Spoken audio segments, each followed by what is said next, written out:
पश्चिम मेदिनीपुर के गरबेता का दादी का युवा समूह लगातार 2 साल जिले के सर्वश्रेष्ठ पूजा जीत चुका है और इस बार 16 वर्ष में उनकी थीम है गुजरात का नीलकंठ मंदिर।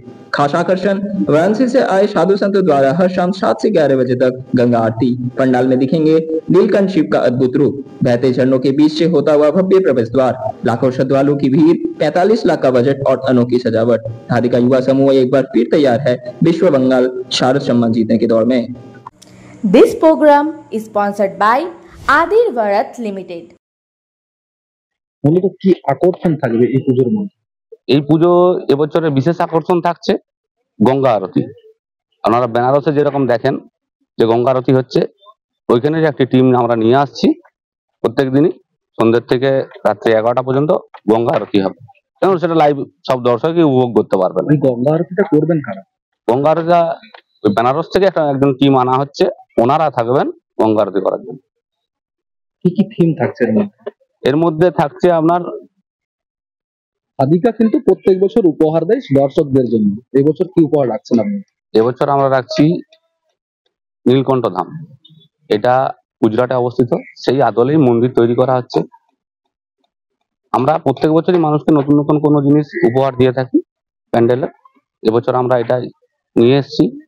দেখুন, আশা করছি ভিড় প্রচন্ড পরিমাণে হবে, সেটা সামাল দেবো কিভাবে সেটা আমরা একটা চিন্তা ভাবনার মধ্যে রাখছি। কততম বর্ষে করলো? এবছর 16তম বর্ষে পদার্পণ করলো আমাদের এই পুজোটা। আমরা শুরু করেছিলাম 2010 সাল থেকে। কত বাজেট রয়েছে? বাজেট এবছর 45 লক্ষ টাকা। আর্থিক অনুদান সরকারের থেকে পাচ্ছেন? আর্থিক অনুদান সরকারের থেকে পাচ্ছি। আমাদের লোকাল প্রশাসন আমাদেরকে যথাসাধ্য চেষ্টা করে, আমাদেরকে গাইড করে কিভাবে পুজোটা আমরা এই ভিড়টা সামাল দেবো, এটার জন্য লোকাল প্রশাসন খুবই সাহায্য করে, বিশেষ করে পুলিশ প্রশাসন। বৃষ্টি যদি হয় সেক্ষেত্রে কি হবে?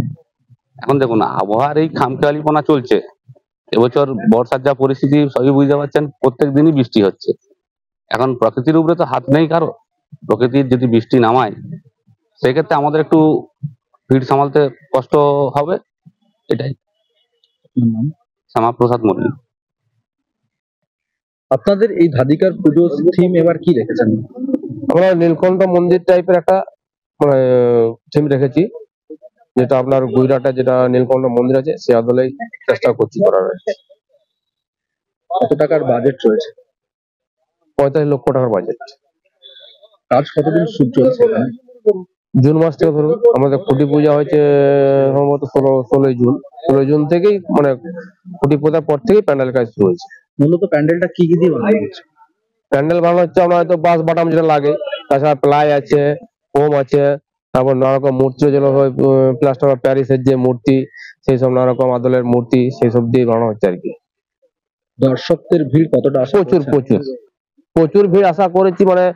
বিগত 3 বছর 4 বছর আমরা ডিস্ট্রিক্টের সেরা প্রাইজ পেয়েছি, এবং এবছরও ভাবছি যে ডিস্ট্রিক্ট ছাপিয়েও আমরা অন্যান্য ডিস্ট্রিক্টে হয়তো।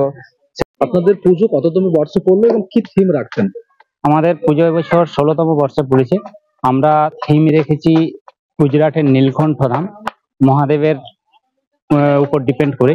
মহাদেব যেহেতু আমাদের দেবতাদের সর্বশ্রেষ্ঠ দেবতা বলে আমরা হিন্দুরা মানি, সেই জন্যই আমরা এই থিমটা রেখেছি এবছর। বারবার কিন্তু আপনাদের পুজো নজর কেড়েছে, এবছর কি ভাবছেন? আমাদের পুজো বিগত 4 বছর ধরে আমরা প্রথম হয়ে আসছি জেলা, তো এবছরও আমরা আশা করছি যে আমরা সেই স্থানটাই ধরে রাখতে পারবো। প্লাস হচ্ছে এখানে তো জনসমাগম প্রচুর প্রচুর হয়। এই আমাদের ডিস্ট্রিক্ট ছাড়াও বাইরের ডিস্ট্রিক্ট বাঁকুড়া, পাশে হুগলি, প্রত্যেকটা ডিস্ট্রিক্ট থেকেই মানুষজন আসেন এবং প্রচন্ড লাইন পড়ে। কত টাকার বাজেট রয়েছে? আমাদের এবছর 45 লাখ টাকার বাজেট আছে। আশা করছি ওর মধ্যে তো হবে না, আরো কিছু বেড়ে যেতেও পারে, তবে এই বাজেট নিয়ে আমরা নেমেছি, দেখা যাক কতদূর। কি কি উপকরণ দিয়ে কাজ চলছে? বাঁশ আছে, বাটাম আছে, প্লাস্টার ও প্যারিসের মূর্তিগুলো হয়েছে, প্লাস হচ্ছে আপনার ওই প্লাইউডের কাজ হচ্ছে। এই কাজগুলো সরকারি সাহায্য পাচ্ছেন? হ্যাঁ, সরকারি সাহায্য আমরা পাই।